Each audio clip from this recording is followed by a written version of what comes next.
4 دن ایسے نہیں جاتے جہاں پر ضعیف عورتیں، ضعیف لوگ آ کر روتے ہوئے شکایت کرتے ہیں کہ میرا بیٹا مجھے کھانا نہیں کھلاتا، میرا بیٹا مجھے گھر سے نکال دیا۔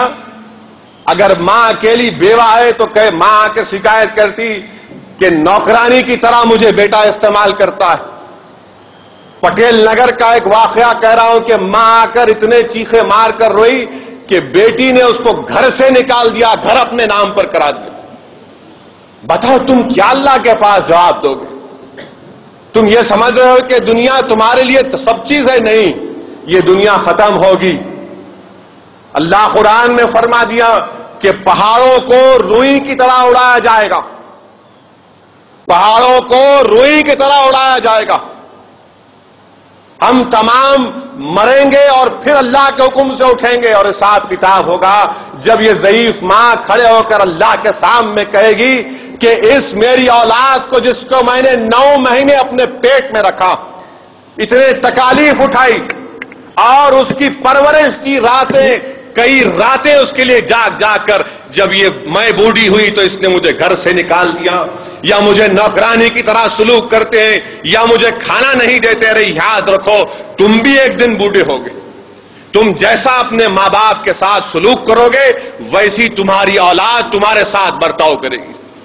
اگر تم اپنے ماں باپ کی عزت کرو گے، اگر تم اپنی ماں کے پیر کے نیچے جنت کہا گیا، اگر تم اس ماں کی خدمت کرو گے تو یقیناً تم کو اس دنیا میں بھی کامیابی اور اس دنیا میں بھی کامیابی۔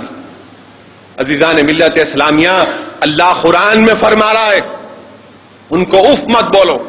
اللہ قرآن میں فرما رہا ہے کہ تم میری عبادت کرو اور ماں باپ کی خدمت کرو۔ اللہ قرآن میں فرما رہا ہے کہ تم میرا شکر ادا کرو اور اپنے ماں باپ کا شکر ادا کرو۔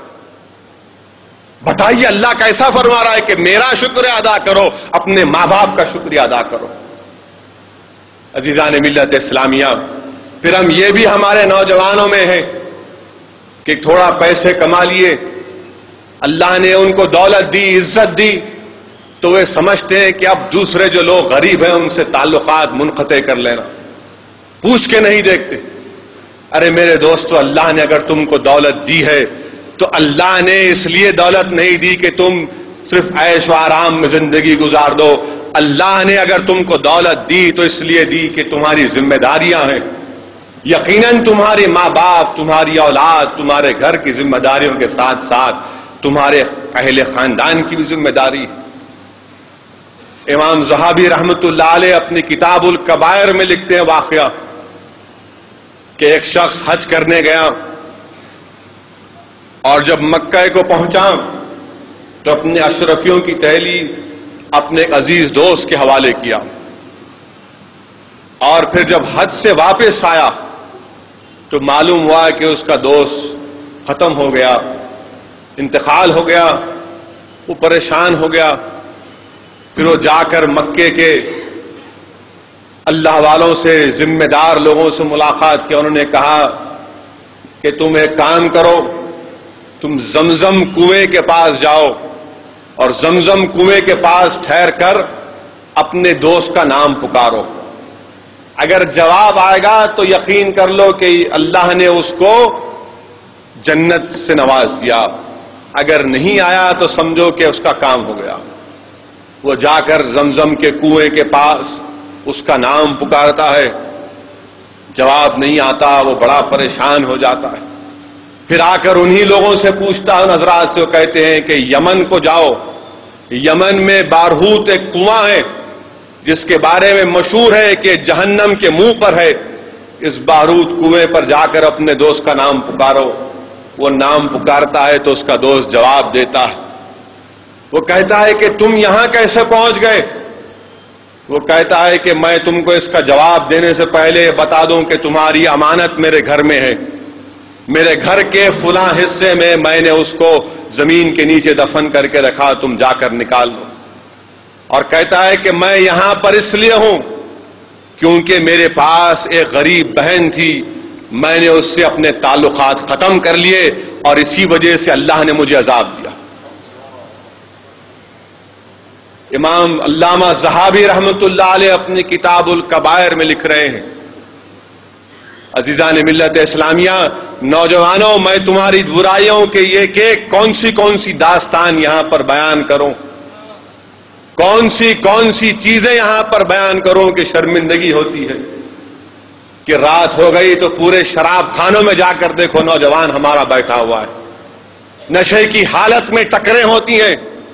اگر شہر حیدرآباد میں اگر ٹکر ہوتی ہے، ایک رات میں اگر 4 ٹکر ہوتی ہے تو لکھ لو میری اس بات کو، ان 4 میں ایک مسلمان کی بھی ٹکر ہوتی ہے، شراب کے نشے میں ٹکر مارتے، موٹر سائیکل سے گر جاتے یا کسی کو گاڑی میں جا کر ٹکر دیتے۔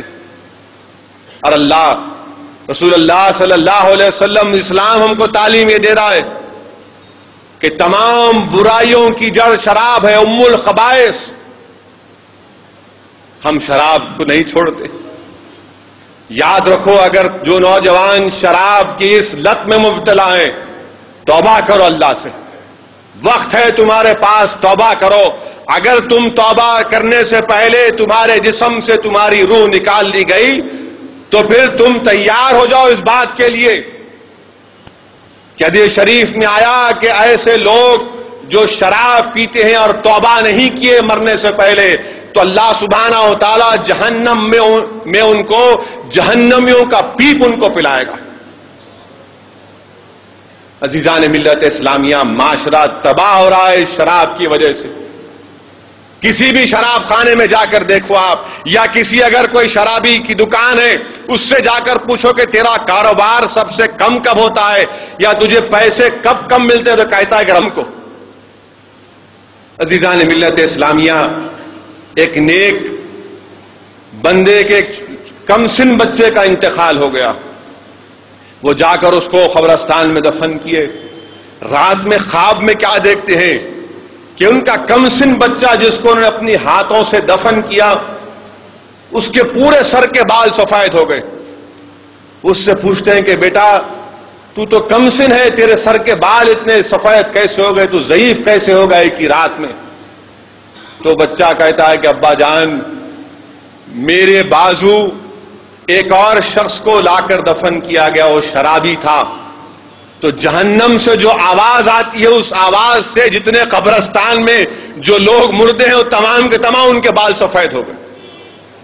کیا تم تیار ہو نوجوان اس چیز کے لیے؟ تم زندگی کا مقصد سمجھو، تم کو اللہ نے ہم تمام کو صرف اس لیے نہیں پیدا کیا کہ ہم یہ شراب اور شباب کے اڈوں پر جا کر ان کی رونقوں میں اضافہ کریں۔ ہماری زندگی کا مقصد کیا ہے؟ اس زندگی کے مقصد کو سمجھو۔ ہم کو پیدا اس لیے کیا گیا کہ ہم اللہ کی عبادت کریں، ہم اللہ کی عبادت کریں، اللہ کی عبادت کریں، اللہ کی عبادت کریں۔ تم اگر اللہ کی عبادت نہیں بلکہ تم جا کر ان تمام چیزوں کے پیچھے اگر پڑے رہو گے تو پھر تمہاری زندگی کا مقصد کیا ہے؟ نوجوانوں، یاد رکھو، اس دنیا سے ہم تمام کو جانا ہے، کوئی یہاں پر زندہ نہیں رہے گا ہمیشہ کے لیے۔ نہیں معلوم کس کا کتنا وقت لکھا ہے، مگر ہر ایک کو اس دنیا کو چھوڑ کر جانا ہے، یہ ایک حقیقت ہے۔ آگے پیچھے ہوگا۔ مرحوم سالار ملت کہ ان جملے مجھے آج بھی اپنے کانوں میں زندہ ہیں کہ سالار ملت فرماتے تھے کہ انسان کا پیدا ہونا اس کی موت کی دلیل ہے، اور یقیناً یہ بات حق ہے۔ اگر میں اس دنیا میں آیا تو میرا اس دنیا سے جانا حقیقت ہے۔ ہم کیسے زندگی گزاریں گے؟ رمضان میں مساجد آباد رہتی، روڈ تک ٹریفک جام، رمضان ختم ہوا تو مسجد بھی ویران۔ نوجوانوں، یاد رکھو اس بات کو کہ اللہ قرآن میں کیا فرما رہا ہے، فویل المصلین الذین هم صلاتهم ساہون۔ یعنی قرآن کریم کی آیات یہ بتا رہی ہے کہ جو لوگ نماز میں سستی کرتے ہیں ان کو اللہ ویل نامی ایک وادی میں ڈال دے گا۔ اللہ کے رسول صلی اللہ علیہ وسلم نے فرمایا کہ جو لوگ نماز میں سستی کرتے ہیں یا نماز قضا ہو جاتی ہے ان کی، اللہ ان کو جہنم کی ایک وادی ہے جس کا نام ویل ہے۔ رسول اللہ صلی اللہ علیہ وسلم نے فرمایا کہ اگر دنیا کے تمام پہاڑوں کو اس وادی میں ڈال دیا جائے گا تو تمام پہاڑ پگھل جائیں گے، یہ نماز دیر سے پڑھنے کا، سستی کرنے کا، اور ہمارا حال یہ ہے کہ اب پڑھیں گے، جب پڑھیں گے۔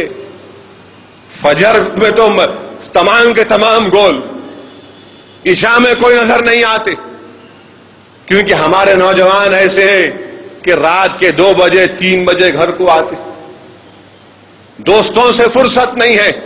ارے تم کو اگر دوست اتنی فکر رہتی ہے میرا دوست، ارے میرے عزیز نوجوانوں، اگر تم کو دوست سمجھنا ہے، دیکھنا ہے، تو اللہ کے ولیوں کو تلاش کرو، یہ اللہ کے دوست ہیں، تم ان کی دوستی، ان کی صحبت کو اختیار کرو، ان کی صحبت میں رہو، سیکھو کچھ، زندگی میں انقلاب پیدا کرو۔ تم کیسے مقابلہ کرو گے؟ تم کیسے دشمنوں کا مقابلہ کرو گے؟ تم کیسے RSS کا مقابلہ کرو گے؟ تم کیسے دین کے دشمنوں کا مقابلہ کرو گے اگر ہمارے جسم میں دیمک لگی ہوئی ہے؟ نماز کی پابندی سختی سے کرنی چاہیے۔ یقیناً اگر ہم نماز کی پابندی کریں گے تو یہ برائیوں کا خاتمہ اس سے ہوگا۔ ہم میں اور کفاروں میں فرق کیا ہے؟ نماز ہی ہے۔ عزیزان ملت اسلامیہ، نوجوانوں سے یہ بھی ایک اہم بات ہے کہ ہم کو فخر کے ساتھ کہنا ہے کہ ہم مسلمان ہیں، کوئی کمپرومائز اس پر نہیں کرنا ہے۔ ہم کو اپنی شناخت کو بتانا ہے، اور ہماری شناخت کیا ہے؟ ہماری شناخت ہمارا چہرہ ہے، ہمارا لباس ہے۔ اگر ہم اپنی شناخت کو برقرار نہیں رکھیں گے تو پھر ہماری کیا؟ آپ جا کر کسی نوجوان سے پوچھو کہ میاں تم جمعے کی نماز کے بعد کیا کرنے گئے تھے، تو نوجوان ہنستے بولیں گا میں نماز پڑھ کے جا کے نیا پکچر دیکھ کے آیا، فلاں بدماش کا ہو۔ وہ ذلیل کا جو ایک دھبا ہے دین اسلام پر، نامخون، نالائق، بلکہ میں تو کہوں گا کہ وہ دین اسلام میں بھی